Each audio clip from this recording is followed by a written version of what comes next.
నేను ఒక మగాడిగా మారాలనుకుంటున్నాను టీచర్. ఒక అమ్మాయి లైఫ్లో కారణాల కన్నా కన్నీలే ఎక్కువ ఉంటాయి టీచర్. అమ్మాయిగా పుట్టడం కంటే పెరగడమే కష్టం. ఎందుకంటే పుట్టగానే మహాలక్ష్మి పుట్టింది అని ఈ లోకం అదే అమ్మాయిని జీవితాంతం వేటాడుతూనే ఉంటుంది.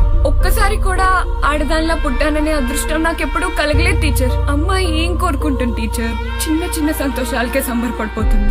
అవి కూడా దూరం చేస్తున్నారు. ఎప్పుడు చూడు ఆ డ్రెస్ వేసుకోవద్దు, ఇది చేయొద్దు, అది చేయొద్దు, అక్కడికి వెళ్ళొద్దు, ఇక్కడికి వెళ్ళొద్దు అంటూ ఎన్నో కండిషన్స్. మా స్వేచ్ఛని మొత్తం లాగేసుకుంటున్నట్లుంటుంది టీచర్. ఇంకా ఈ రోజుల్లో ఏ టీవీ చూసినా, ఏ పేపర్ చదివినా ఆ అమ్మాయిని రేప్ చేశారు, ఈ అమ్మాయిని చంపేశారు అని న్యూసే. నేను కూడా ఏదో ఒక రోజు న్యూస్ అయిపోతానేమో అని భయంగా ఉంటుంది టీచర్. ఇంకా ఏ ఆటో ఎక్కినా, ఏ బస్ ఎక్కినా ఏదో ఒక కారణంతో తాకడానికి చూసేవాళ్లే. వాళ్ళ ఆకలి చూపులు మా శరీరాల్ని ఎప్పుడూ తడుముతూనే ఉంటాయి టీచర్. ఇంకా ఈ నెలలా వచ్చే పీరియడ్స్ మమ్మల్ని చాలా బాధ పెడుతుంటాయి. పురిటి నొప్పులు కూడా ఆడవాళ్ళకే. ఆడవాళ్ళగా పుట్టడం అదృష్టం అంటారు, కానీ అబ్బాయిలకే అన్ని అదృష్టాలు. ఎక్కడికైనా వెళ్ళొచ్చు, ఎప్పుడైనా రావచ్చు, ఏదైనా చేయొచ్చు, నచ్చినట్టు బతకచ్చు. అందుకే టీచర్ నేను మగాడిగా మారాలనుకుంటున్నా.